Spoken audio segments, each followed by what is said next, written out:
Salut tout le monde, la forme? Bienvenue sur la chaîne Lophisof. Philosophe, Lofi. Oh oui, c'est du verlan. Ici, on va parler philo, mais pas que. On va explorer des concepts de psychologie, développement personnel et sciences humaines, tout en les confrontant à notre quotidien. Sous une ambiance Lofi. Pardon. Quelle est l'idée de ce média On va essayer d'éclairer les grands enjeux de la pensée critique, des émotions et de l'épanouissement. Vous savez, beaucoup de théories de courants de pensée se sont heurtées à des réalités complexes, à leur époque comme à la nôtre. On va chercher à comprendre quelles réalités ces penseurs ont été confrontés et ce que nous pouvons encore apprendre d'eux. Le tout, en l'ajustant à notre propre vie pratique. Alors installez-vous, on commence par l'intro de mon premier sujet. Tout au long de notre maigre existence, de l'adolescence jusqu'à l'obscurité éternelle, nous nous posons des questions fondamentales. Ces interrogations liées à notre environnement jalonnent chaque étape de notre vie. Comment penser par moi-même en dehors de l'influence de mes amis? Est-ce que je fais les bons choix pour mes études ou ma carrière? Est-ce que je vis vraiment pour moi ou pour les attentes des autres? Suis-je devenu la personne que je voulais être? Comment gérer les regrets ou les opportunités manquées? Et enfin, comment les autres se souviendront-ils de moi? Mais ce vide, ces doutes, ces peurs, nous ne sommes pas les seuls à les ressentir. Ils sont universels. Ces questions existentielles, nous les partageons tous. Et c'est là que l'existentialisme devient une source de force. Il nous donne des outils pour surmonter ces moments de vertige et pour construire un sens à notre vie, ici et maintenant.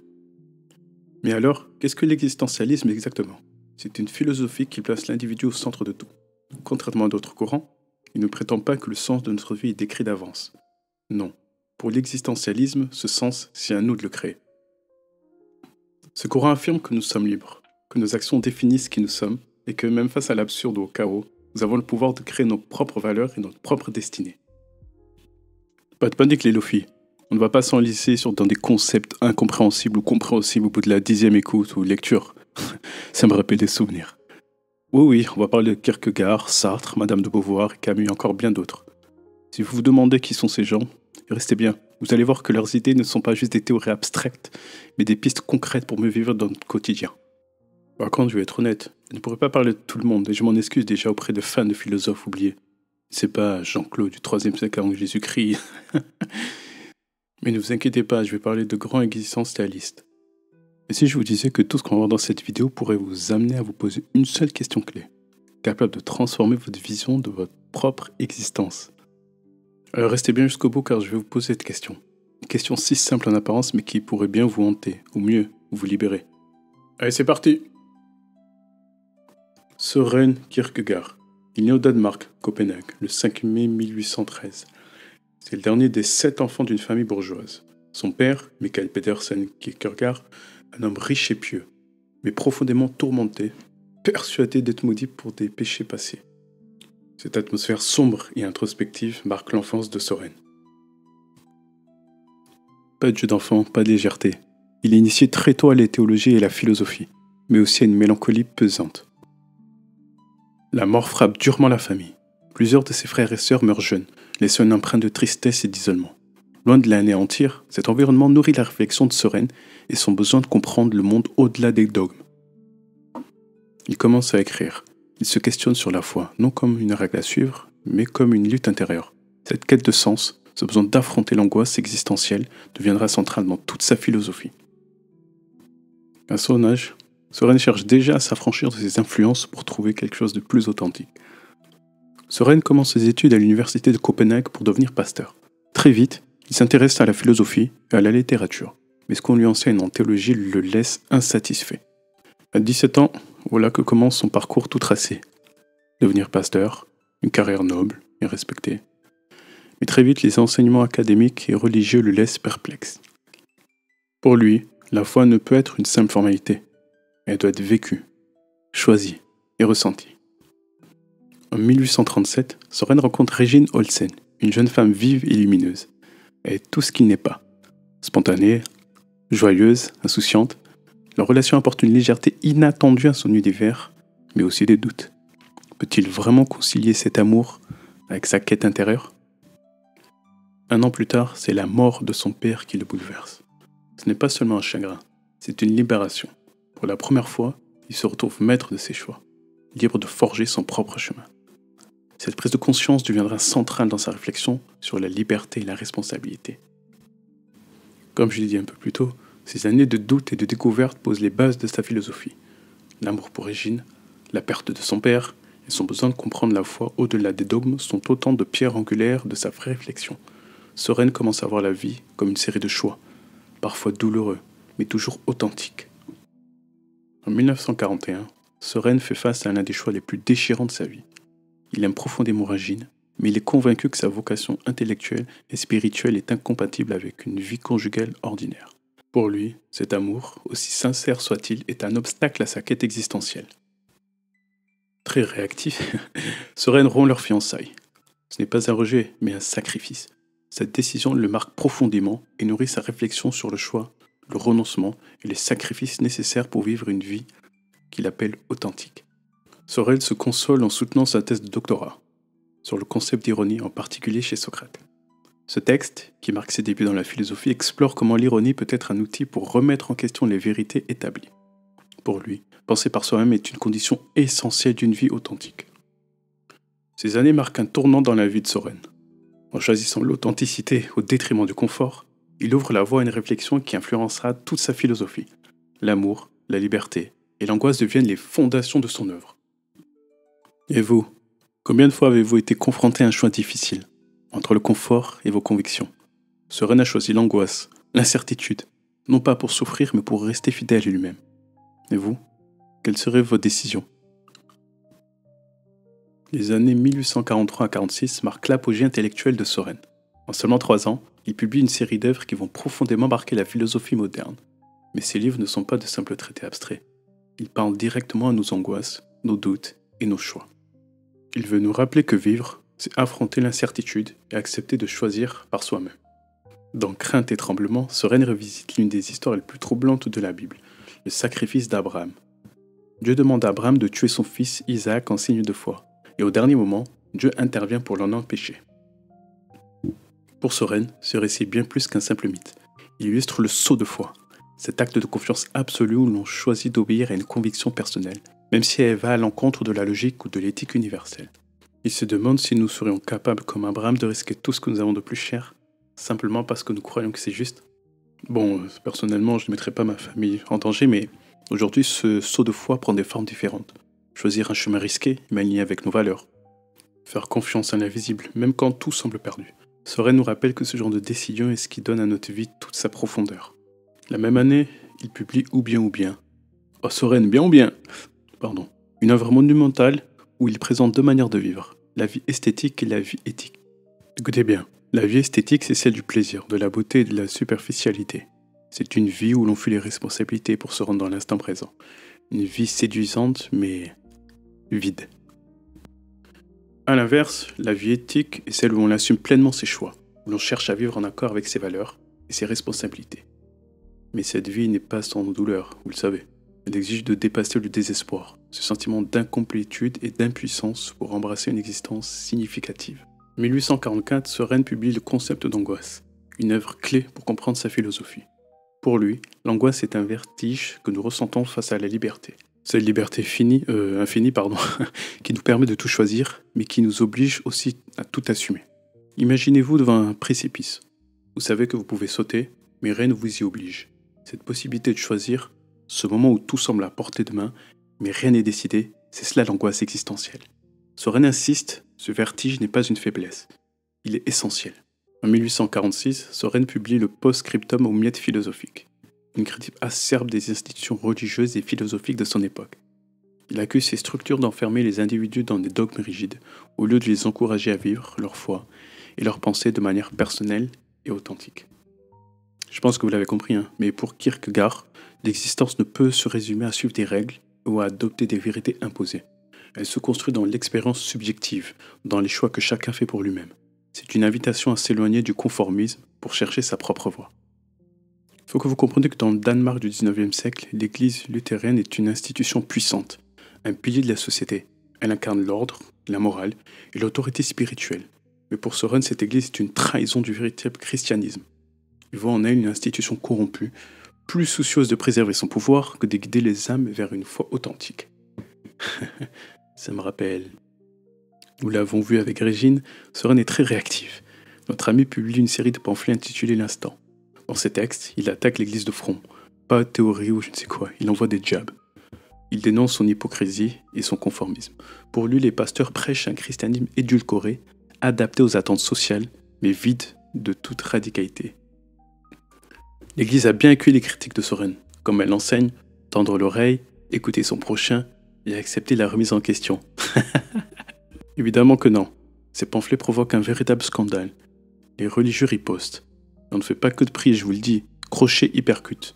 Il le traite d'extrémiste et d'iconoclaste. Soren devient une figure controversée, rejetée par l'élite et moquée par la société. Mais en y réfléchissant, cela ne vous rappelle pas quelque chose ? De nos jours, discréditer publiquement quelqu'un est souvent plus efficace que toute autre sanction. L'humiliation publique, aujourd'hui sur les réseaux sociaux, peut briser une réputation en quelques heures, qu'elle soit vraie ou pas. Soren, à son époque, a connu son propre name and shame. Ses idées étaient jugées si dangereuses qu'on a préféré l'isoler et le tourner en ridicule, plutôt que de débattre sérieusement de ses arguments. Finalement, ce mécanisme d'exclusion ne semble pas avoir beaucoup changé. À mesure que ses critiques s'intensifient, il s'isole de plus en plus, marche seul dans les rues de Copenhague, évite les rassemblements sociaux et consacre tout son temps à écrire et à méditer. Aux yeux de beaucoup, il n'est qu'un simple excentrique, mais Soren ne voit pas cela comme une défaite. Il a choisi de vivre pleinement en accord avec ses convictions, mais ce choix a un prix, l'isolement, l'incompréhension et parfois la douleur. Et pourtant il était convaincu que c'était le seul chemin pour donner un véritable sens à sa vie. Et vous les Lofi, jusqu'où serez-vous prêts à aller pour vivre en accord avec vos valeurs ? La vie de Soren est extrême. Je l'avoue, moi-même je pourrais jamais m'isoler et méditer, mais ce n'est pas vraiment la question. Nous faisons tous des concessions, parfois par nécessité, parfois par amour. Nous acceptons ces concessions et comment elles réagissent avec notre intérieur. Mais la vraie question est, quelles concessions valent vraiment la peine et lesquelles nous éloignent de nous-mêmes ? Kierkegaard nous invite à réfléchir. Et si au lieu de chercher à tout contrôler, nous acceptions que la vie est faite de tensions, d'angoisses et de choix. C'est dans cette quête perpétuelle d'équilibre que nous découvrons qui nous sommes vraiment. J'ai beaucoup d'affection pour cette idée de recherche d'équilibre, et je vous en parlerai dans une prochaine vidéo. Le bien, le mal, l'amour, la haine. Il n'y a pas une seule vérité universelle. Comme le soleil se lève et que la nuit finit toujours par tomber, Soren, tout comme d'autres avant lui et bien d'autres après, a simplement cherché à trouver son propre équilibre. Mais il faut le reconnaître, la plupart des êtres humains ont un équilibre plus commun, plus ordinaire, bien loin de celui de Soren. Le 11 novembre 1855, Soren Kierkegaard s'éteint à 42 ans, dans une petite chambre à Copenhague. Soren quitte ce monde discrètement, sans hommage public, dans une relative indifférence. De son vivant, Soren était perçu comme un excentrique, on l'a vu, ses écrits restant largement incompris. Pourtant, ce qu'il laissait derrière lui n'était pas un simple héritage intellectuel. Ses œuvres étaient des appels à secouer les consciences, à poser des questions plutôt qu'à donner des réponses toutes faites. Ce n'est qu'au XXe siècle, dans une Europe ébranlée par les guerres et les crises existentielles, que ces idées connaissent un véritable essor. En France, grâce à des intellectuels comme Jean Wald, Kierkegaard devient une référence majeure pour l'existentialisme, influençant des penseurs tels que Heidegger, Sartre et Camus. Kierkegaard nous rappelle que l'angoisse et l'incertitude, loin d'être des faiblesses, sont les points de départ d'une vie véritablement choisie. Mais que signifie transformer cette angoisse en action ? Prenons un exemple. Vous rêvez peut-être de changer de carrière, mais la peur de l'échec ou de décevoir vos proches vous bloque. Serait l'idée que cette angoisse, loin de vous paralyser, est un signe que ce choix a du sens pour vous. C'est en l'affrontant que vous pouvez accéder à une vie plus alignée avec vos aspirations profondes. Dans un monde saturé de distractions et d'attentes extérieures, Soren Kierkegaard nous invite à ralentir. À prendre ce moment pour se demander ce qui signifie vraiment vivre en accord avec ce que l'on est. Kierkegaard n'a pas toutes les réponses, mais il nous offre une chose précieuse, le courage de poser les bonnes questions. Et vous, mes chers Lofi, oserez-vous embrasser ce vertige de la liberté pour vivre une vie qui vous ressemble vraiment ? Entre en scène Friedrich Nietzsche, le prophète, El Profeto. Pas besoin de trop s'étendre sur ses rapports révolutionnaires ou son style incomparable, poétique et incisif. Mais qu'il ne soit pas un existentialiste au sens strict, ses idées ont jeté des bases essentielles pour ce courant. Aujourd'hui, nous allons explorer son influence existentialiste. Si Kierkegaard parlait d'un saut de foi, d'un acte de confiance ultime dans une puissance supérieure, Nietzsche, lui, nous propose de sauter aussi, mais cette fois sans filet, sans foi, sans guide, sans autorité supérieure, Pour lui, c'est à chacun de nous individuellement de reconstruire un sens à l'existence, de devenir le créateur de sa propre vie. Pour comprendre Nietzsche, il faut d'abord comprendre les épreuves qui ont forgé son esprit. Il naît le 15 octobre 1844 dans une famille profondément religieuse. Son père, un pasteur luthérien, meurt lorsqu'il a 5 ans, plongeant la famille dans un deuil durable. Entouré de figures féminines pieuses, sa mère, sa sœur et sa tante, il grandit dans une ambiance stricte où la foi chrétienne imprègne chaque aspect de la vie. À 14 ans, il entre à l'école de Pforta, une institution prestigieuse où son intelligence exceptionnelle est remarquée. Mais il ne se contente pas d'exceller. Nietzsche commence à remettre en question les dogmes qu'il a hérités, influencé par les lectures de Schopenhauer et d'autres penseurs critiques. En 1869, à seulement 24 ans, il devient professeur de lophologie, de philologie à l'université de Bâle, une carrière prometteuse mais qui ne le satisfait pas. Miné par des migraines chroniques et des troubles de la vue, il quitte son poste en 1879 pour se consacrer pleinement à l'écriture. Nietzsche se retire dans les Alpes suisses, un endroit isolé où il trouve l'inspiration pour ses œuvres majeures, notamment Ainsi parlait Zarathustra. Et c'est là qu'il développe les idées de dépassement de soi, volonté de puissance et la création de nouvelles valeurs. Loin du bruit des conventions sociales, il devient un penseur radical. Mais cette quête de dépassement personnel a un prix. En 1889, à Turin, il est frappé par une grave maladie mentale qui le plonge dans la folie. Il passe les 11 dernières années de sa vie sous la tutelle de sa sœur, Elisabeth, avant de s'éteindre en 1900, à Weimar. 1882 est une époque de changement profond. Friedrich Nietzsche publie Le Gai Savoir, une œuvre à mi-chemin entre la poésie et la philosophie. Dans ce livre, il adopte un ton à la fois joyeux et provocateur pour diagnostiquer l'état de la société moderne. C'est dans cet ouvrage que l'on trouve l'une des phrases les plus célèbres et souvent mal comprises de l'histoire de la philosophie. Dieu est mort. Dans une parabole intitulée L'insensé, Nietzsche raconte l'histoire d'un homme fou qui entre en plein jour sur une place publique, une lanterne à la main, criant « Je cherche Dieu !» Les passants rient, le prennent pour un fou, mais il leur répond avec intensité « Dieu est mort ! Dieu est mort ! Et c'est nous qui l'avons tué ! Toi, moi, nous, mort !» J'espère que vous avez aimé mon interprétation. Cette scène symbolise une vérité inconfortable. Dans la société moderne, les valeurs religieuses et morales qui guidaient autrefois nos vies s'effondrent petit à petit, ou prennent plus de recul, dit autrement. Pourquoi ? D'abord, il y a les révolutions scientifiques. En 1859, Charles Darwin publie De l'origine des espèces, un ouvrage qui bouleverse la vision traditionnelle de la création. Selon lui, la vie n'est pas l'œuvre d'un plan divin, mais le fruit d'un processus naturel d'évolution sur des millions d'années. Ce constat à l'époque, vous l'imaginez, ébranle les fondations même des récits religieux. Ensuite vient l'industrialisation. En Europe, des millions de personnes quittent les campagnes pour travailler dans les usines des grandes villes. Le progrès matériel devient une obsession, mais à quel prix ? Le travail à la chaîne, les longues heures et les conditions de vie difficiles éloignent les individus des préoccupations spirituelles. L'humanité semble tronquer son âme contre la productivité. Ça semble le cas encore aujourd'hui.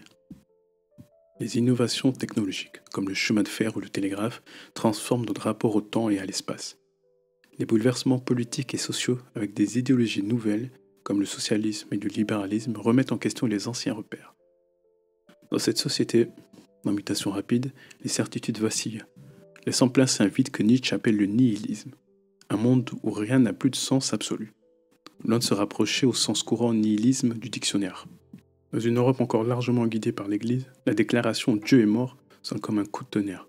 Pour les institutions religieuses, Nietzsche est un blasphémateur, une menace directe à l'ordre moral et à la stabilité sociale.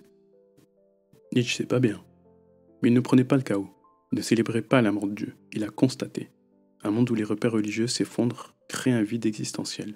Ce vide, il le voit comme une crise, mais aussi comme une opportunité.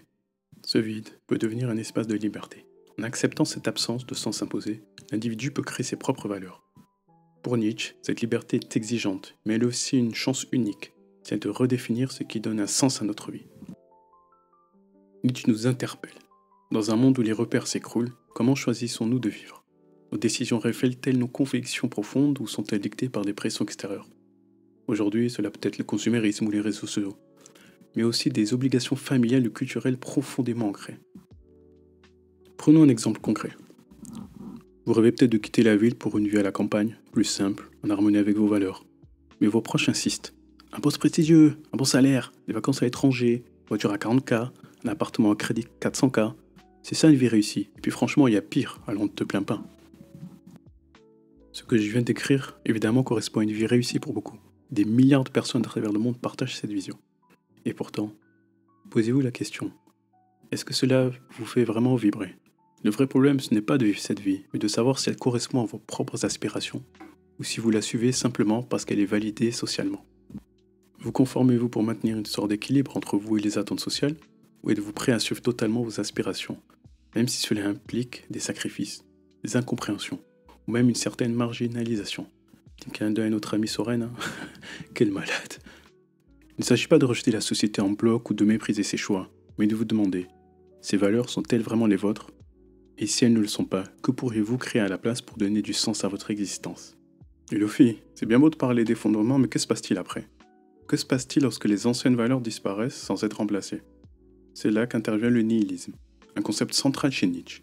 Le nihilisme, c'est ce vide qui s'installe quand il n'y a plus de repères absolus pour guider nos vies. Ce vide, nous le vivons encore aujourd'hui. Il n'est plus forcément la religion qui s'effondre, mais d'autres repères. La quête d'une vie parfaite sur les réseaux sociaux, les idéaux de productivité constante, le consumérisme omniprésent ou encore des traditions qui ne nous parlent plus. Prenons un exemple. Vous ouvrez Netflix ou TikTok pour un moment de détente. Mais au lieu de vous reposer, vous êtes pris dans un flux sans fin de contenu. Une vidéo après l'autre, un épisode après l'autre, comme si la prochaine allait combler ce vide. Mais est-ce vraiment le cas? Ce sentiment de ne jamais en avoir assez, de ne rien accomplir de significatif malgré une journée bien remplie, on l'a tous ressenti. Pour Nietzsche, ce vide est une opportunité.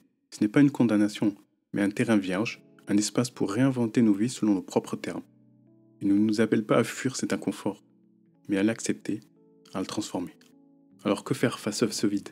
Se laisser absorber par des distractions ou des normes imposées? Ou bien commencer à créer, à poser les premières pierres d'une vie authentique? C'est précisément ici que Nietzsche introduit la figure de surhomme, celui qui dépasse ce vide et transforme l'absurde en création. Explorons cela ensemble. La véritable liberté, c'est de faire ce que l'on veut sans se soucier du regard des autres. Fermez les yeux, imaginez un instant. Vivre une vie où chaque décision, chaque voix, reflète vos aspirations les plus profondes sans jamais céder à la peur du regard des autres. Une vie où la véritable liberté ne réside pas dans l'absence de contraintes, mais dans la capacité de transcender ces contraintes pour créer vos propres chemins, même en relation ou avec des enfants. Nietzsche appelle cette personne le surhomme. Ce concept ne parle pas d'un être supérieur au sens physique ou politique. Le surhomme, selon lui, est une invitation, une vision d'un individu capable de déplacer les limites imposées par la société, les dogmes et même ses propres peurs. C'est un idéal audacieux, mais aussi terrifiant. C'est accepter que la liberté véritable vient avec une responsabilité immense, celle de créer ses propres valeurs et de donner un sens unique à son existence. C'est dans son livre, dans Ainsi parlait Zarathustra, que Nietzsche nous propose cette figure audacieuse du surhomme. Ce n'est pas un héros mythique ou un tyran dominant, mais un individu qui refuse de se laisser enfermer par les valeurs héritées du passé. Le livre lui-même est écrit sous forme poétique et philosophique. Un récit où Zarathustra, un prophète, descend de la montagne pour partager ses idées sur l'humanité et son avenir. À travers ses discours, Nietzsche explore la question centrale. Que devient l'homme quand les anciens repères disparaissent? Le surhomme est la réponse. Il incarne une humanité capable de surmonter le nihilisme, de transformer le vide laissé par l'effondrement des anciennes valeurs en un espace de création. C'est là que Nietzsche entre en résonance avec l'existentialisme. Il ouvre une voie qui résonne profondément avec des penseurs tels que Jean-Paul Sartre. Nous parlerons bien évidemment de lui plus tard, restez bien là. Vous l'avez compris, hein, le surhomme renonce à la facilité des vérités toutes faites, de confronter l'incertitude et parfois de s'opposer à ce que la société attend de nous. Changement de ville, de carrière, vous voulez vivre de votre passion. Vous êtes à un tournant de votre vie. Il est tellement plus simple de suivre le chemin, celui qui reçoit l'approbation de votre entourage et de la société. Cependant, nous avons toujours le choix, comme le rappellent Nietzsche et Sartre. Il nous rappelle aussi que cette liberté de choisir vient avec une responsabilité, celle de vivre en accord avec nos propres convictions, même si cela implique des sacrifices ou un isolement temporaire. En cela, le surhomme n'est pas un idéal inaccessible, c'est une invitation à réfléchir. Quelles valeurs vous définissent vraiment? Quelles décisions vous rapprochent de la personne que vous voulez devenir? Franchement, les filles, prenez le temps, vraiment le temps de mettre pause et de noter sur une feuille. Regardez la vidéo juste avant de dormir, au moins vous pourrez cogiter pendant des heures. La nuit porte conseil, il paraît. Que signifie aujourd'hui être un surhomme? Je vous le rappelle encore une fois, ce n'est pas être parfait, ce n'est pas être un simili supérieur. On va prendre un exemple où une personne qui n'a jamais fait de sport de sa vie. Elle se sent bloquée, persuadée qu'il est trop tard ou qu'elle n'est pas faite pour ça.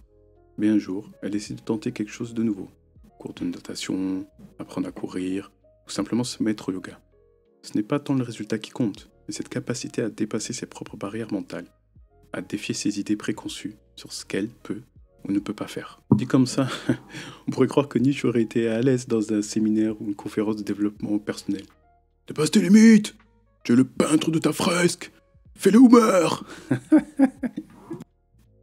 Cependant, Nietzsche ne vendait pas de solutions miracles ou de recettes toutes faites. Au contraire, il met face à une réalité bien plus exigeante. Dépasser ses limites, ce n'est pas pour impressionner ou répondre à des slogans. C'est pour trouver une liberté intérieure, une cohérence avec soi-même. Et ça demande du courage, pas juste des mots.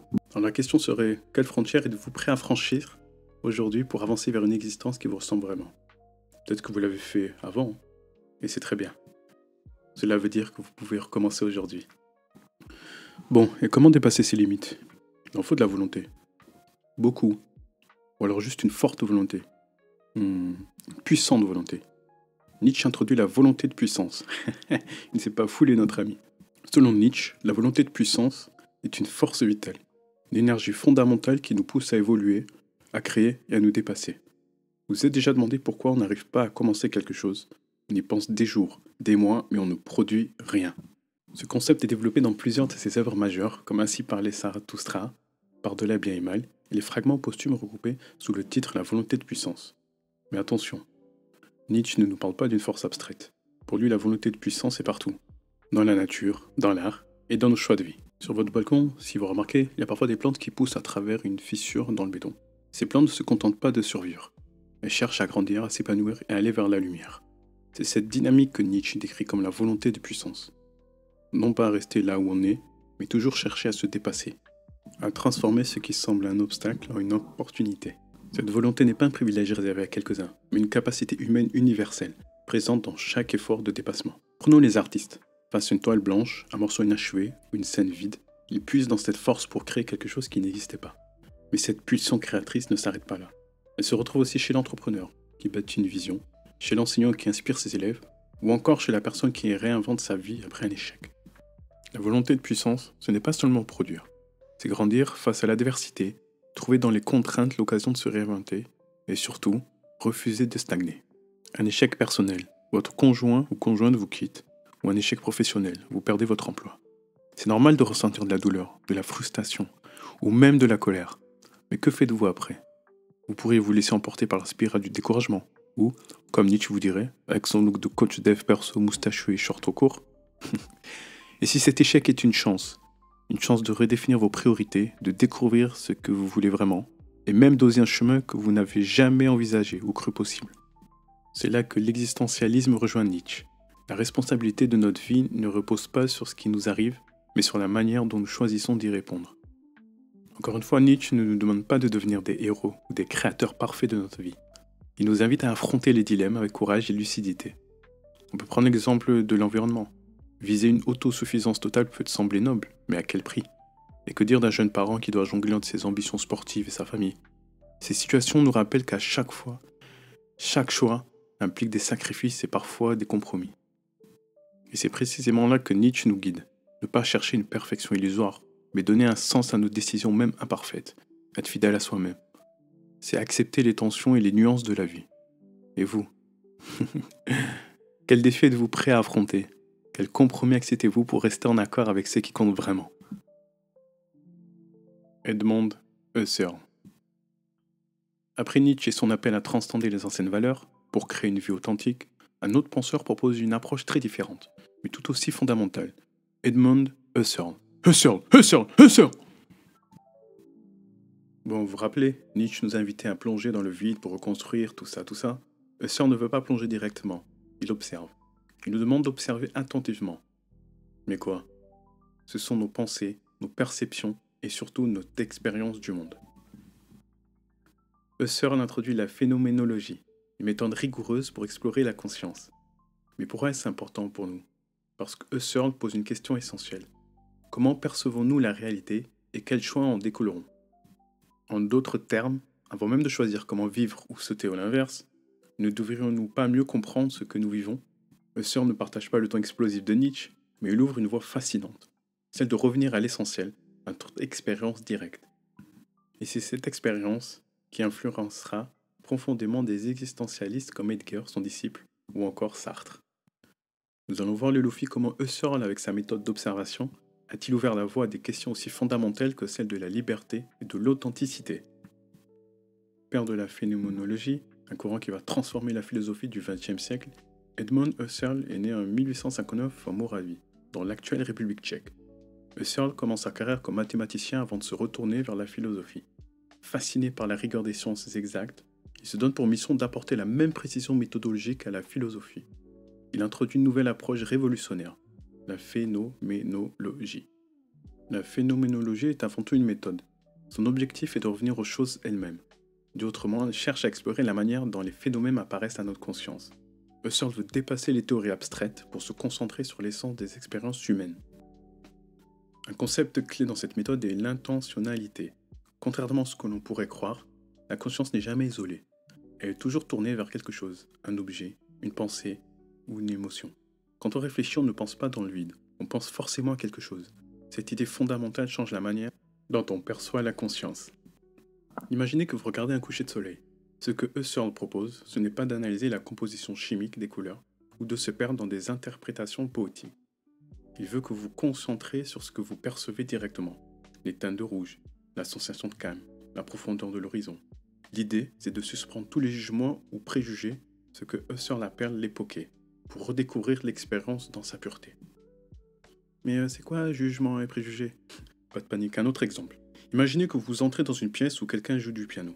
Si vous êtes musicien, vous pourrez tout de suite analyser les notes ou critiquer la technique de la personne. Si vous n'aimez pas le piano, vous pourrez penser ainsi: encore cette musique ennuyeuse, ces réactions automatiques ou biaisées sont ce que Husserl nous invite à mettre de côté.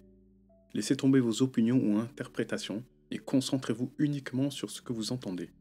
Les nuances des touches, les silences entre les notes, la résonance de chaque accord.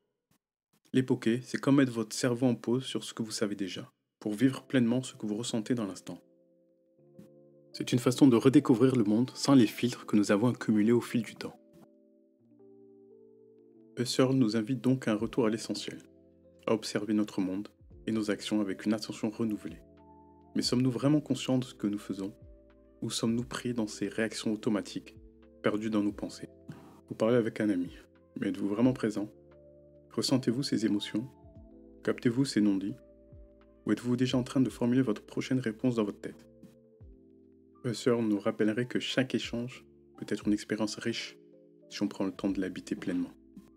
Même dans les tâches les plus banales, comme boire un café ou préparer un repas, êtes-vous présent? Percevez-vous l'arôme, la chaleur, la texture, ou votre esprit est-il déjà ailleurs, anticipant la prochaine tâche? Husserl ne nous demande pas de vivre dans un état de vigilance constante, mais de réapprendre à nous connecter à ce que nous vivons ici et maintenant.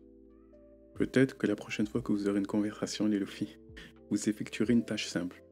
Vous pourrez tenter cet exercice d'observation. Vous me direz ce que vous ressentez en commentaire. Que découvrez-vous? Vous pourrez être surpris par la richesse de ces instants que vous considérez insignifiants. Après Husserl et son exploration de la conscience, voici Martin Heidegger. Heidegger! Cet homme s'interroge non pas seulement sur ce que nous vivons, mais sur ce que signifie être. Une question à la fois simple et complexe. Que signifie exister? Que signifie être? Ici et maintenant. À écouter parler un gars en voix de robot sur YouTube. Dans un monde qui bouge sans cesse, où les distractions sont infinies, où nous sommes souvent sur pilote automatique, Heidegger nous invite à ralentir et à poser cette question fondamentale. Qui suis-je dans ce regard de théâtre de l'existence? J'espère que vous avez aimé mon petit effet slow. La philosophie devient une invitation à réfléchir à notre propre existence, à notre manière de vivre, et surtout, à notre relation avec le temps qui passe et notre propre finitude. Heidegger opère une véritable rupture en philosophie. Là où son mentor Husserl se concentre sur la conscience et ses objets, Heidegger recentre le débat sur lui-même. Cette réflexion sur ce que signifie exister en tant qu'être humain devient l'une des pierres angulaires de l'existentialisme. C'est une question profondément personnelle qui nous touche tous. Martin Heidegger naît en 1889 dans un petit village allemand. Il grandit dans un environnement marqué par les traditions catholiques, mais se détourne rapidement de cette influence pour se plonger dans la philosophie. Étudiant brillant, il devient l'assistant d'Edmond Husserl à l'université de Fribourg et adopte dans un premier temps la méthode phénoménologique. C'est en 1927 qu'il publie son œuvre maîtresse, Être et temps, une réflexion révolutionnaire qui transforme la philosophie du XXe siècle. Ce livre explore une question fondamentale. Que signifie être ? À travers cet ouvrage, Heidegger dépasse l'héritage de Husserl pour introduire une vision profondément existentielle. À l'époque, les réactions sont contrastées. Certains saluent cette œuvre comme un chef-d'œuvre, une nouvelle manière de penser la philosophie. D'autres critiquent son style complexe, presque hermétique, et peinent à comprendre ses concepts novateurs comme le Dasein. Notre ami Heidegger introduit son concept central, le Dasein, littéralement être là. Ce terme un peu mystérieux désigne notre manière unique d'exister dans le monde. Contrairement aux objets inanimés, comme une pierre ou un livre, qui sont, simplement, le Dasein c'est nous, les êtres humains, qui avons une conscience.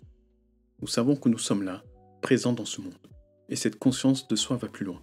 Nous savons aussi que notre temps est limité, que nous sommes mortels. Heidegger décrit le Dasein comme un être en relation constante avec son environnement, les autres et le temps. Ce n'est pas une existence isolée, mais une manière d'être toujours connecté au monde. Imaginons un moment simple. Vous marchez dans une forêt.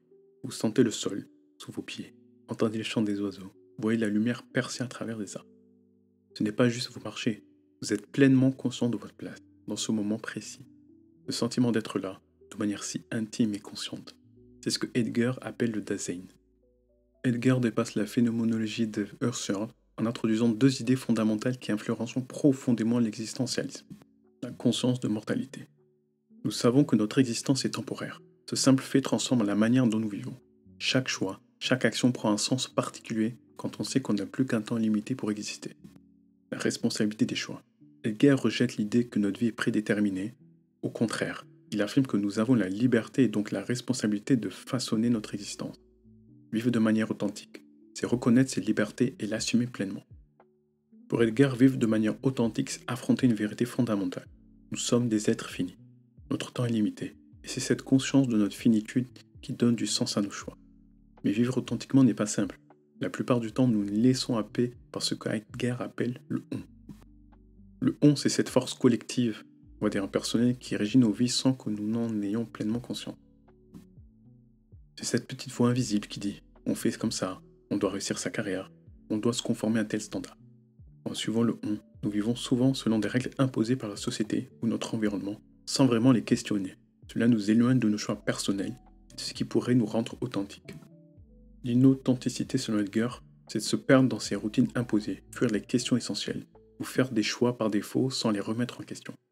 Par exemple, rester dans un cercle social qui ne nous inspire plus, ou s'accrocher à un style de vie qui ne reflète pas nos aspirations profondes, simplement parce que c'est ce qu'on fait. A contrario, l'authenticité, c'est regarder la vie en face, y compris sa fragilité, les galères, et faire des choix qui reflètent nos aspirations profondes.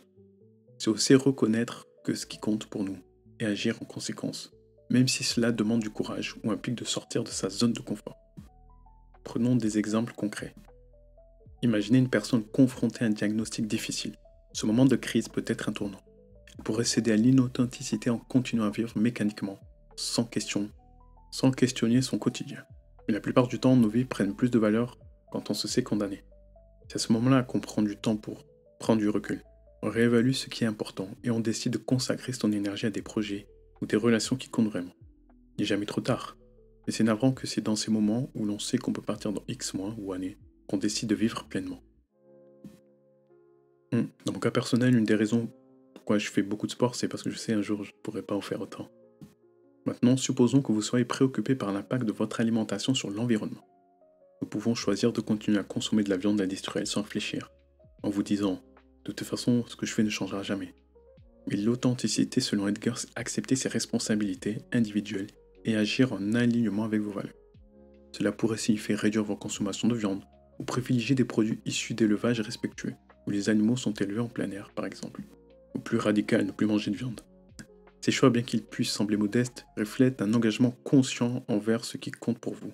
Ils transforment une simple action quotidienne en un acte significatif. Dernier exemple, prenez un hobby ou une passion que vous avez laissé de côté, à cause de vos obligations ou de la routine. Cela pourrait être la peinture, le jardinage ou même le sport. L'inauthenticité, c'est continuer à ignorer cette envie en vous disant que vous n'avez pas le temps ou que ce n'est pas important, etc. L'authenticité, c'est oser consacrer du temps à ce qui vous nourrit vraiment, même si cela implique de bousculer votre emploi du temps ou de sacrifier des activités moins significatives. Vivre de manière authentique, ce n'est pas toujours tout plaquer ou changer radicalement de vie. Ce n'est pas être le plus vertueux non plus. C'est avant tout de prendre le temps de s'interroger. Quelles sont les choses qui comptent réellement pour moi? Suis-je prêt à y faire face? Pour comprendre l'originalité d'Edgar, il faut regarder les traces laissées par Kierkegaard et Nietzsche dans sa pensée.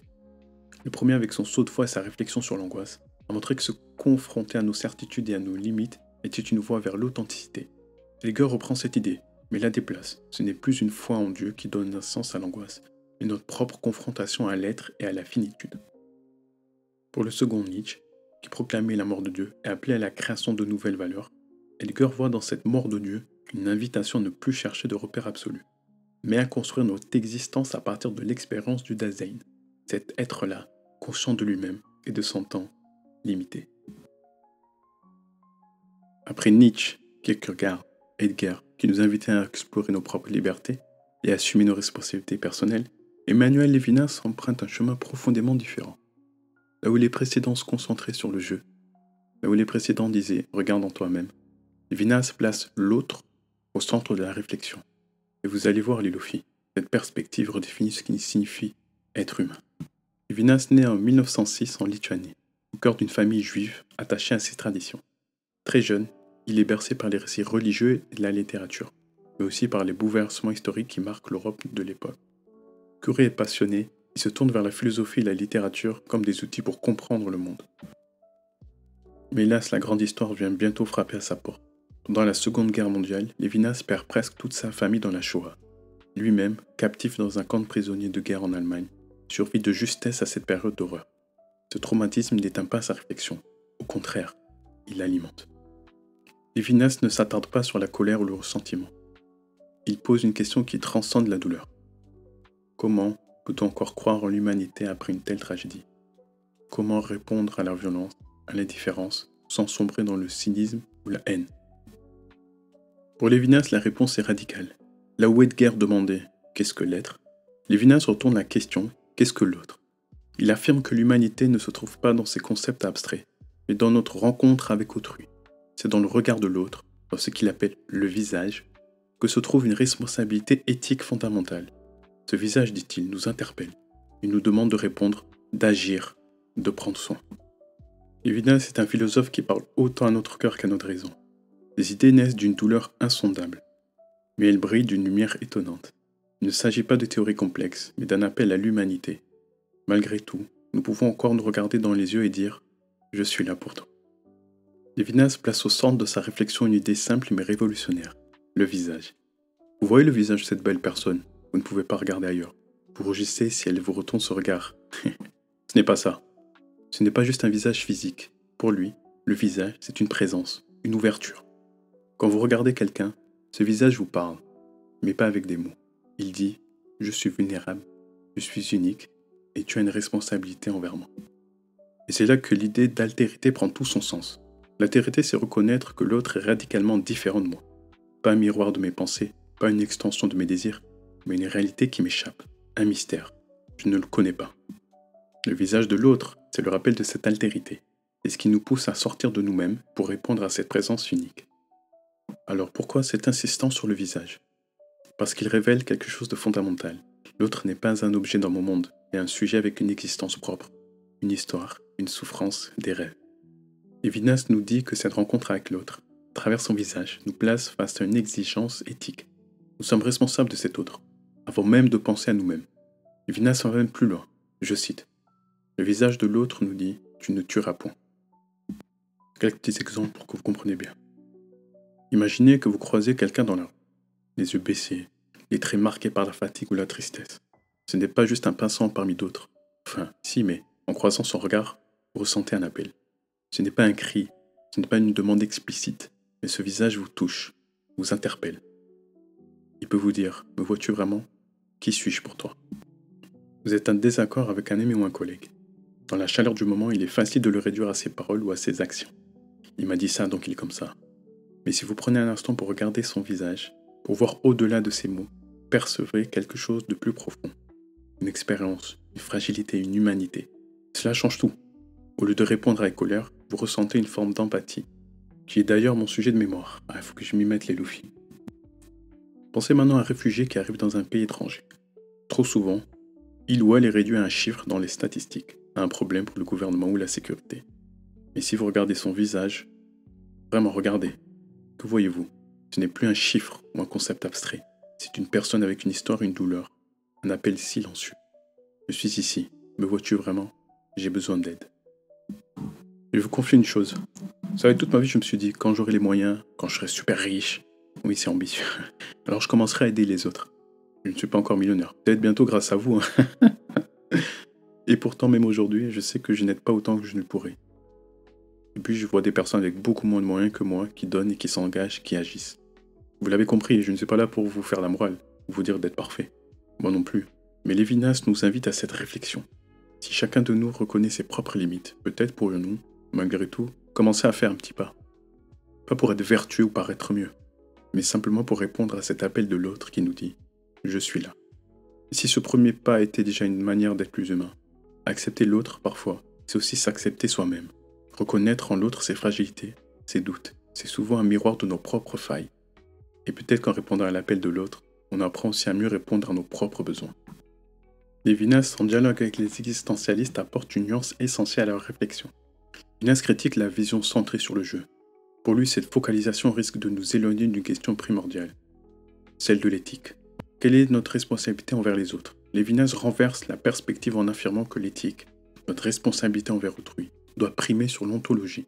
L'éthique précède même la question de l'être. Là où Lévinas rejoint Sartre, nous allons parler de lui juste après, restez bien là, c'est dans l'idée que la liberté radicale ne peut être une liberté égoïste. Être libre, ce n'est pas ignorer les autres pour se concentrer sur soi-même.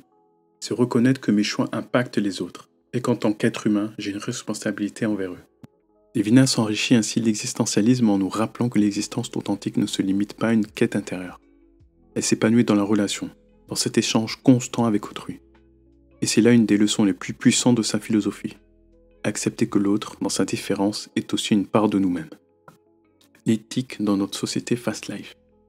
On peut facilement réexaminer notre manière de nous engager avec les autres et avec notre environnement, et aussi à connecter à, comme Lévinas le dit, ce qui importe vraiment. Au travail, nous sommes souvent pris dans un tourbillon d'objectifs, de délais et d'ego. Imaginez une réunion où chacun cherche à faire entendre sa voix. Et si, au lieu de vous précipiter pour répondre, vous prenez un instant pour écouter pleinement ce qu'un collègue exprime. Vous pourrez découvrir une perspective que tout le monde aurait ignorée, ou aider à valoriser une idée brillante d'une personne plus discrète. Ces petits gestes transforment les relations et renforcent la cohésion. Regardez autour de vous, dans votre immeuble, votre quartier. Il y a probablement des besoins invisibles. Peut-être un voisin isolé qui peine à entretenir son jardin, ou un autre qui galère avec ses courses, trop lourdes. Ces gestes modernes peuvent sembler anodins, mais ils incarnent une réelle responsabilité envers l'autre. Une personne âgée met la télé à fond à 23h parce qu'elle n'entend plus rien. Vous pourrez lui demander de baisser le volume, car votre bébé pleure depuis 2 heures. Ou bien réfléchir à ce que vous pourrez faire pour elle. Peut-être une paire d'écouteurs sans fil, adaptés, ou simplement une petite discussion pour comprendre ses besoins. Parfois, il s'agit juste de transformer l'agacement en une opportunité de créer du lien. Par contre, celui qui arrive à faire ça, qu'il me le dise en commentaire. Hein. Allô les flics? La mode par exemple. À chaque saison, on nous bombarde de nouvelles collections et de soldes alléchantes. Mais cette consommation effrénée a un coût énorme pour la planète. Les ressources gaspillées, la pollution, les conditions de travail, etc. Nous avons tous notre part de responsabilité. Adopter la seconde main, par exemple, c'est faire un choix éthique qui va au-delà de soi. Cela réduit notre empreinte carbone et prolonge la vie des vêtements déjà existants. On peut acheter moins, revendre aussi. Il y a plein de manières de contribuer, nous le savons tous. Les Luffy, Lévinas nous invite à nous tourner vers l'autre, avoir dans chaque visage une responsabilité, une obligation de répondre. Et cette ouverture à autrui, cette éthique fondamentale, soulève une autre question essentielle. Que faisons-nous de notre propre liberté? Si nous sommes responsables des autres, sommes-nous aussi pleinement responsables de nous-mêmes et de nos choix? C'est là que nous passons à Jean-Paul Sartre. Tu le sais, tu le Sartre. Avec notre nouvel ami, la question centrale devient celle de la liberté radicale, de la manière dont nos choix définissent non seulement notre vie, mais aussi le moment qui nous entoure. Plongeons maintenant dans l'existentialisme engagé de Sartre. Jean-Paul Sartre est né en 1905 à Paris, grandi dans un monde en pleine transformation. Après des études brillantes à l'école normale supérieure, il découvre Husserl et Heidegger, dont la phénoménologie influence profondément sa pensée. Mais il ne s'arrête pas là. Il puise aussi dans Kierkegaard et Nietzsche. Ses réflexions se nourrissent de sa propre existence. La Seconde Guerre mondiale en devient un véritable catalyseur. Durant la guerre, Sartre est fait prisonnier par les Allemands. Contrairement à beaucoup, il ne se laisse pas abattre. Il continue de réfléchir, d'écrire et de questionner. La liberté n'est pas pour lui un simple concept philosophique, mais une réalité cruciale. Et c'est là qu'il règle les fondations de son œuvre majeure, L'être et le néant. L'Europe du milieu du XXe siècle est déchirée par la guerre, le totalitarisme, l'effondrement des idéologies traditionnelles. Sartre est témoin de ces bouleversements. À travers L'être et le néant, il cherche à répondre à une question brûlante. Comment agir dans un monde où tout semble incertain? Sa réponse est que l'individu doit assumer pleinement sa liberté, ses choix et leurs conséquences. Cette philosophie engagée résonne profondément dans une époque marquée par les dilemmes moraux de guerre. Sa sortie en 1943, L'être et le néant fait l'effet d'un séisme. Les philosophes y voient un pont entre Heidegger et la modernité, et estiment que c'est un traité monumental sur la liberté et la responsabilité. Sartre devient une figure incontournable de la philosophie, mais aussi une icône publique. Ses détracteurs, toutefois, lui reprochent un style obscur et des idées jugées trop ambitieuses pour longtemps. Mais pour beaucoup, cet ouvrage représente une véritable Bible existentialiste. Sartre ne se contente pas de philosophie. Il ouvre une voie, celle d'une philosophie pour agir. Et dans un monde en reconstruction, son message est clair. Chaque choix compte, chaque liberté engage. Nous allons voir 3 concepts de Jean-Paul Sartre. Soyez attentifs les filles, c'est important. Avant Sartre, la tradition philosophique voyait l'existence humaine comme définie par une essence ou une finalité prédéterminée. Aristote expliquait que tout être a une essence. Un couteau est conçu pour couper, un arbre pour produire des fruits, et un humain pour remplir un rôle précis dans la société. Même des penseurs comme Kierkegaard ou Nietzsche, bien qu'ils aient critiqué ces déterminismes, laissaient entendre qu'il existait une vérité profonde ou un potentiel intrinsèque à réaliser. Sartre, dans L'être et le néant, bouleverse cette vision. Il écrit « L'existence précède l'essence ». Il veut dire que nous naissons sans mode d'emploi, sans destin tracé. Nous existons d'abord et ensuite, c'est par nos choix et nos actions que nous décidons qui nous voulons être. Ce n'est pas semblant une idée abstraite, mais une révolution dans la manière de penser l'humain. Sartre rejette l'idée qu'il existe une nature humaine qui prédétermine nos comportements ou nos rôles. Cela signifie que rien, ni Dieu, ni la société, ni notre passé, ne peut définir à l'avance ce que nous devons devenir. La liberté de se créer est totale, mais elle s'accompagne d'une responsabilité écrasante, celle de construire notre vie à partir de rien. Imaginez un jeu vidéo où vous commencez avec une silhouette vide, sans aucune caractéristique définie, aucun tutoriel, aucune mission préétablie. C'est en choisissant des compétences, en explorant le monde du jeu, et en prenant des décisions que votre personnage prend forme et se construit une identité. Pour notre philosophe, notre vie est ce jeu vidéo. Il n'y a pas de manuel pour nous guider. Nous commençons comme une page blanche, et c'est à nous de la remplir. Chaque décision, grande ou petite, contribue à façonner la personne que nous devenons. Cette idée peut encore résonner dans notre époque, où les attentes sociales ou culturelles continuent de peser lourdement sur nos choix. Pourtant, Sartre nous pousse à reconnaître que ces influences ne sont pas des fatalités. Nous avons toujours le pouvoir de choisir, même si ce choix nous met face à des défis ou à des responsabilités difficiles. Par exemple, si vous avez grandi dans une famille où tout le monde est médecin, vous pourrez ressentir une pression pour suivre cette voie. Mais Sartre dirait que ce choix même sous pression reste le vôtre. Accepter ou refuser, ce chemin est une décision que vous devez assumer pleinement. Et c'est là que notre ami introduit l'idée suivante. Cette liberté totale, loin d'être confortable, est un fardeau. Il va encore plus loin et brise ses cadres. Il affirme que la liberté humaine est absolue. Dans L'être et le néant, il écrit « Nous sommes condamnés à être libres ». Cette phrase peut sembler paradoxale, mais elle reflète l'idée que nous ne pouvons jamais échapper à notre pouvoir de choisir. Même renoncer à un choix en est un. Cette liberté radicale est vertigineuse, car elle place toute la responsabilité de notre vie entre nos mains. Pas de destin, pas de nature humaine prédéfinie. Tout dépend de nous. Imaginez une immense salle remplie de portes, mais aucune indication sur laquelle choisir. Chaque porte mène un chemin différent. Il n'y a pas de retour possible. Un parchemin est accroché sur le mur blanc, où il est écrit « Vous êtes seul à choisir. Même rester immobile est un choix. » Signé Jean-Paul Sartre. Ce vertige que vous ressentez face à tant de possibilités, c'est précisément ce que Sartre veut dire. Notre liberté est un poids autant qu'un privilège. Et cela se vérifie dans nos vies modernes. Barry Schwartz, dans Le paradoxe du choix, explique que face à trop d'options, nous sommes souvent paralysés et insatisfaits de nos décisions. Je pense que ça vous parle, il me semble.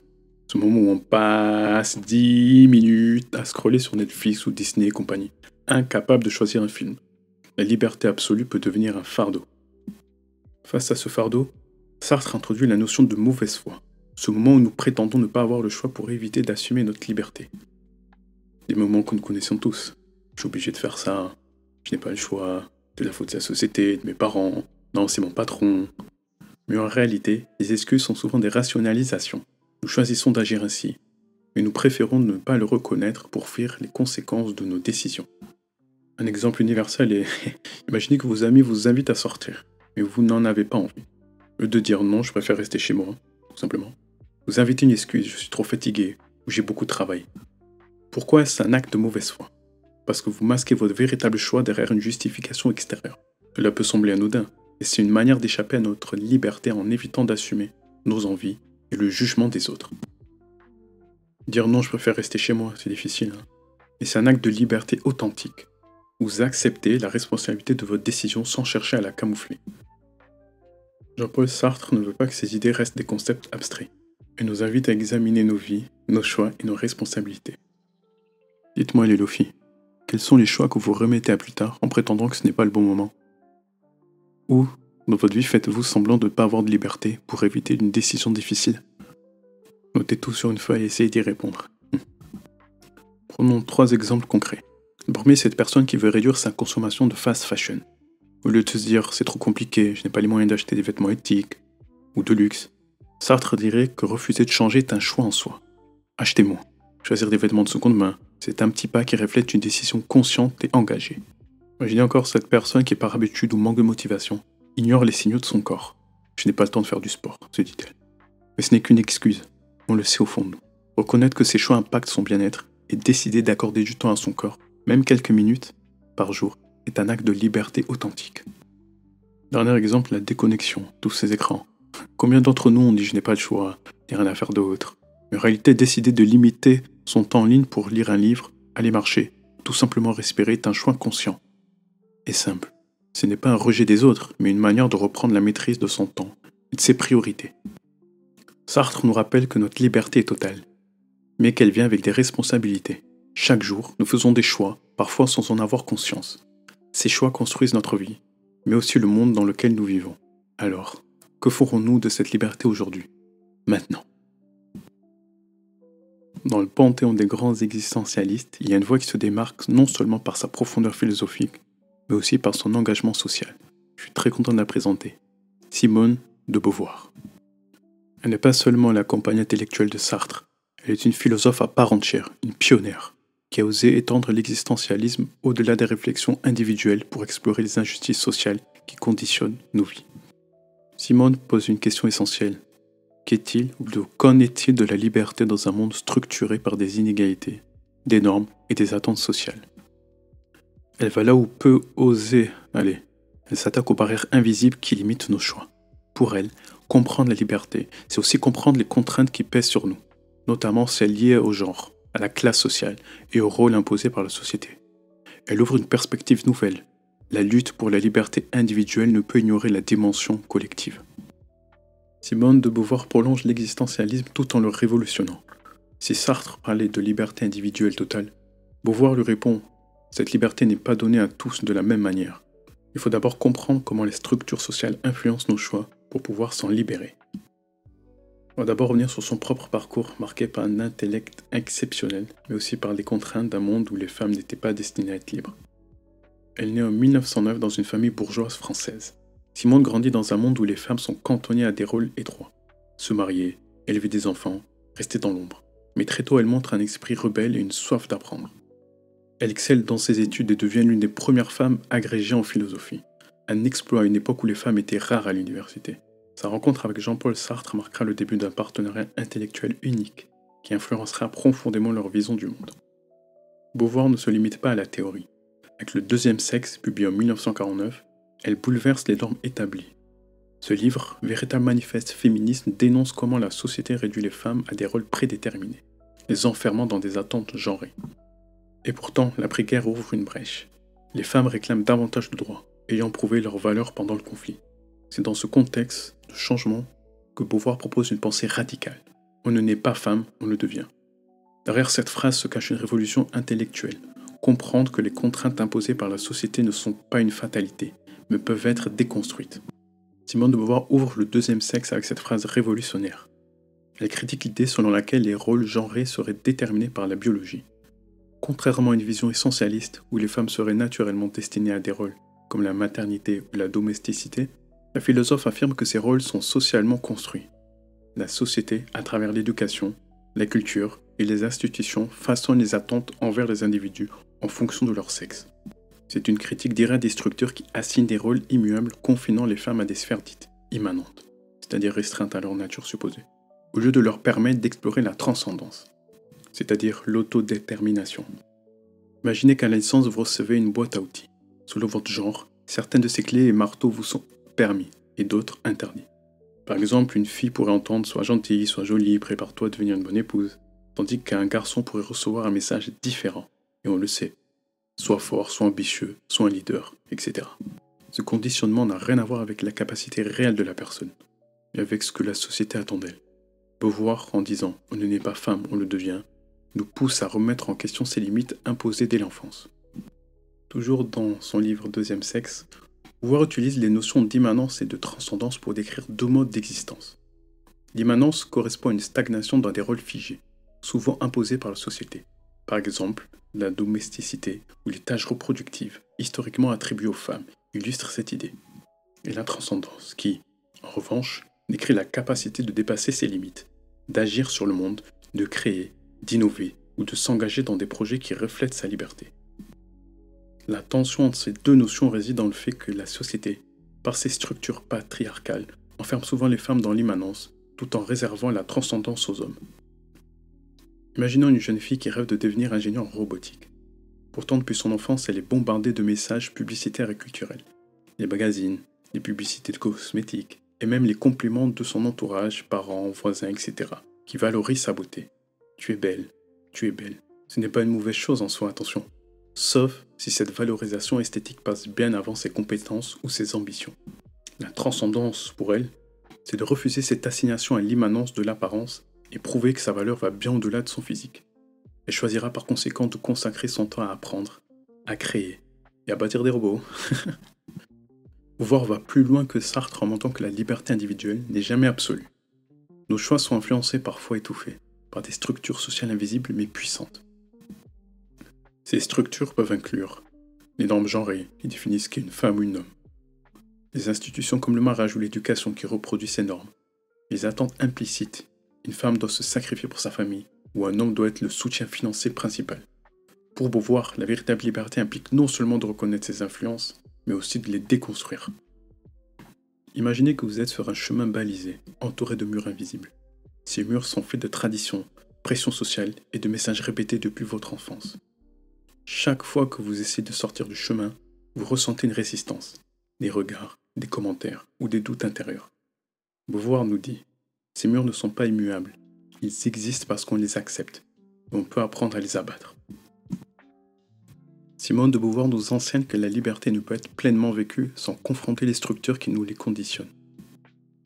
Elle nous rappelle que nos vies ne sont pas définies uniquement par des choix personnels, mais aussi par notre capacité à remettre en question les normes et les attentes qui nous entourent. Quels sont les murs invisibles que vous percevez dans votre vie, les filles ? Ce sont peut-être des attentes sur ce que vous devriez faire ou ne pas faire, en fonction de votre genre, âge ou votre milieu social. Quand est-ce la dernière fois que vous avez abattu ces murs ? Est-ce que vous connaissez quelqu'un de votre entourage dans l'immanence que définit Beauvoir ? Avez-vous besoin de vous transcender pour atteindre vos aspirations ? Il y a quand même du changement dans notre monde actuel, faut pas se le cacher. Mais ce n'est pas assez. Je ne sais pas s'il sera un jour assez, mais ce qui est sûr, c'est qu'il ne faut jamais abandonner. Jamais. Après Sartre et sa liberté radicale, après Beauvoir et sa réflexion sur les entraves sociales, Albert Camus nous confronte à une autre dimension. Que faire lorsque malgré tous nos efforts pour donner un sens à notre existence, le monde semble indifférent, silencieux ? Que faire face à un univers où aucun sens universel ne nous est donné ? Albert Camus est un écrivain philosophe. Ce n'est pas un existentialiste au sens strict. Pourtant, sa pensée s'inscrit dans une quête commune, celle de vivre pleinement dans un monde dépourvu de réponses toutes faites. Là où Sartre prend l'action et Beauvoir appelle à transcender les normes, Albert Camus nous invite à une révolte particulière. Embrasser l'absurde, non pas en désespoir, mais en réaffirmant la vie dans toute son intensité. Que faire face à ce silence? Albert Camus est là pour nous guider à travers cette question. Pour comprendre notre philosophe, il faut revenir sur les épreuves qui ont forgé son regard sur la vie. Né en 1913 en Algérie, dans une famille modeste, il grandit dans un contexte de pauvreté marqué par la perte de son père pendant la Première Guerre mondiale. Sa mère, sourde et illettrée, lutte pour élever son fils dans un quartier ouvrier d'Alger. Mais au cœur de ces contraintes, Camus développe un amour profond pour la littérature et la philosophie. Deux refuges qui nourriront toute son œuvre. Brillant élève, il rédige en 1936 une thèse intitulée Métaphysique chrétienne et néoplatonisme, où il explore déjà la question du sens dans des cadres religieux et philosophiques. Mais sa santé fragile, il contracte la tuberculose jeune, le pousse à délaisser certains projets, notamment une carrière académique. En 1940, il quitte l'Algérie pour s'installer en France. Là, il s'engage dans le journalisme et rejoint Combat, un journal clandestin de la résistance pendant l'occupation nazie. Ce passage en France et son expérience de la guerre marqueront profondément sa réflexion sur l'absurdité et la condition humaine. Camus est témoin d'une époque où les valeurs humanistes semblent vaciller sous les coups des idéologies totalitaires. L'absurde, selon lui, devient une réalité tangible. Comment vivre dans un monde qui ne répond pas à notre soif de sens et de justice? Cette question centrale traverse ses œuvres majeures écrites en pleine guerre ou dans l'immédiat après-guerre. Le mythe de Sisyphe, 1942, où il explore la confrontation avec l'absurde. L'étranger, écrit en 1942, qui illustre la quête de sens et l'aliénation dans un monde indifférent. La peste, écrit un peu plus tard en 1947, une allégorie de la résistance collective face à l'injustice et au mal. Plutôt que de céder au nihilisme et au désespoir, Camus choisit une autre voie, celle de la révolte lucide et du refus de l'inhumain. C'est dans cette tension que naît son concept de l'absurde, qui explore la confrontation entre notre soif de sens et le silence de l'univers. L'absurde, pour Camus, naît de la confrontation entre deux éléments inconciliables, notre quête profonde de sens et un monde qui reste indifférent. Nous posons des questions essentielles. Pourquoi sommes-nous là? Quel est le but de la vie? L'univers reste silencieux. Ce silence, c'est le refus du monde de nous offrir des réponses universelles, malgré tous nos efforts pour les trouver. Ce n'est pas une critique de la science ou de la philosophie. Ces disciplines cherchent des explications précises, mais limitées, comme les lois de la nature et les mécanismes sociaux. Mais l'absurde dépasse ces sphères. C'est une expérience existentielle, une prise de conscience que, face à nos aspirations métaphysiques infinies, le monde ne nous répondra jamais. Face à ce constat, 3 réponses sont possibles selon Camus. La fuite dans des illusions, comme la religion, les croyances transcendantes, le désespoir, le refus de continuer à vivre, ou une 3e voie, la révolte. Pour Camus, la révolte est le choix d'accepter l'absurde sans chercher à le nier ou à l'éliminer. Ce n'est pas un rejet de la vie, mais une affirmation radicale de celle-ci, malgré son absurdité. La révolte, c'est vivre pleinement et intensément sans attendre un sens externe pour valider nos efforts. Dans le mythe de Sisyphe, Camus écrit « Il faut imaginer Sisyphe heureux. Je vous le rappelle, Sisyphe, condamné à pousser un rocher éternellement, symbolise notre condition humaine, des efforts répétitifs et une vie sans but ultime. Pourtant, en acceptant cette condition et en trouvant du sens dans l'acte même de pousser le rocher, Sisyphe dépasse l'absurde. » Albert Camus prône une liberté lucide. Sa pensée nous invite à trouver une forme de liberté authentique dans un monde sans réponse. Mais comment cette révolte peut-elle éclairer encore nos choix aujourd'hui? Nous allons voir cela maintenant. Dans quels aspects de votre vie ressentez-vous le poids de l'absurde? Comment pourriez-vous transformer ces moments en source de sens ou de satisfaction? Camus nous invite à ne pas fuir ces situations, mais à les accepter, à les réinterpréter en créant notre propre sens. Voici comment cela pourrait se traduire concrètement. Vous êtes peut-être dans un emploi que vous ne trouvez pas épanouissant, mais que vous exercez par nécessité, pour subvenir à vos besoins ou à ceux de votre famille. Cela peut ressembler au rocher de Sisyphe, les mêmes tâches répétées chaque jour, sans perspective d'épanouissement à part. Pourtant, Camus nous pousse à trouver une forme de dignité dans cet effort. Vous pouvez chercher à exceller dans ces tâches, non pas pour plaire à un supérieur, mais pour vous prouver que vous pouvez transformer même l'ordinaire en quelque chose de personnel. Trouver des petites satisfactions dans des routines, comme échanger un sourire avec un collègue, ou apprendre à mieux maîtriser un outil que vous utilisez quotidiennement. Que vous soyez en formation à l'école ou en train d'apprendre une nouvelle compétence en autodidacte, ou même au travail, il est probable que certaines parties de l'apprentissage soient plus fastidieuses ou plus frustrantes. Il est rare d'aimer 100% d'un cursus d'apprentissage. Mais Albert Camus nous dirait d'identifier ce qui nous passionne dans l'objectif final pour nous recentrer sur ce qui nous motive vraiment. Par exemple, essayons de penser à ce que ces compétences nous permettront de faire ou de réaliser. Il faut voir ces moments frustrants comme une étape nécessaire, non comme un obstacle insurmontable. Cela change la perception que vous en avez. Les relations humaines sont parfois complexes et sources de conflits, mais elles peuvent aussi être profondément enrichissantes. Camus reconnaît que les relations, bien qu'elles ne se répondent pas toujours à nos attentes, sont essentielles pour trouver du sens. Prenez le temps d'écouter réellement vos proches, même si les échanges ne sont pas toujours faciles ou parfaits. Acceptez les imperfections des autres, et les vôtres, comme une partie naturelle de l'interaction humaine. Trouvez de la joie dans les moments partagés, aussi simples soient-ils. Dans chacune des situations que je viens de décrire, Camus nous pousse à transformer l'absurde en une opportunité de révolte constructive. Ce n'est pas tant le résultat qui compte, vous l'aurez compris, mais la manière dont nous vivons ces moments. Alors posez-vous cette question. Comment pouvez-vous trouver de la joie? Non pas dans une victoire finale, mais dans l'acte même de vivre et d'agir. Et finalement, Luffy, cette révolte face à l'absurde n'est-elle pas une façon de réaffirmer notre humanité, de la même manière que tous les penseurs de l'existentialisme nous y ont invités? La philosophie existentialiste est un voyage à travers des siècles et des pensées, une exploration de notre liberté, de nos responsabilités et de notre rapport au monde. Chaque philosophe que je vous ai présenté, et encore une fois un navré pour ceux dont je n'ai pas parlé, dans ce parcours a éclairé une facette différente de cette quête universelle. On a commencé par Søren Kierkegaard, qui a vu dans l'angoisse une opportunité, un moment de bascule où l'individu peut choisir de transcender ses peurs pour embrasser une foi personnelle, un engagement intime face à l'incertitude. Mais que faire si je n'ai pas la foi? Ophélie Winter nous aurait dit « Dieu me donne la foi !» C'est là que Nietzsche reprend le mic à Ophélie, en brisant les dogmes religieux pour proclamer la mort de Dieu. Rappelez-vous que ce n'est pas une célébration, mais un constat. L'effondrement des valeurs universelles laisse un vide, une liberté vertigineuse que Nietzsche nous pousse à combler en devenant des créateurs de notre propre valeur. Néanmoins, les Luffy, cette liberté est exigeante, et la solitude face à ce vide peut être terrifiante. Avec Edmund Husserl, nous sommes entrés rapidement dans une réflexion sur la conscience elle-même. En revenant aux choses elles-mêmes, il nous invite à examiner comment nous percevons le monde et comment nos préjugés influencent nos choix. Martin Heidegger, son élève, pousse la réflexion plus loin. Il ressente la philosophie sur la question de l'être. Que signifie exister? Avec son concept de Dasein, il montre que nous ne sommes pas des spectateurs passifs de la vie, mais des acteurs engagés, conscients de notre finitude et appelés à vivre de manière authentique. Pourtant, dans cette quête de sens individuel, une autre question peut se poser. Que devons-nous aux autres? Emmanuel Lévinas répond à cette question en plaçant l'autre au centre de notre humanité. À travers son concept du visage, il nous rappelle que notre responsabilité éthique précède toute considération personnelle. Être libre, c'est d'abord répondre à l'appel silencieux de l'autre. Et les obstacles sociaux, Simone de Beauvoir élargit cette réflexion en montrant comment les structures de la société conditionnent notre liberté.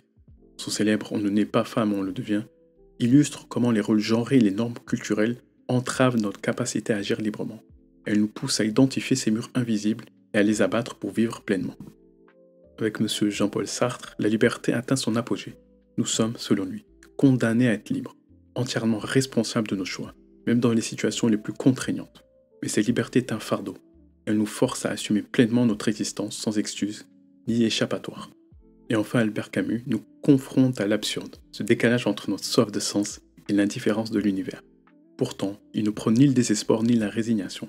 Face à l'absurde, il propose la révolte, un refus de se soumettre, un engagement à vivre pleinement, en trouvant du sens dans les petites actions quotidiennes.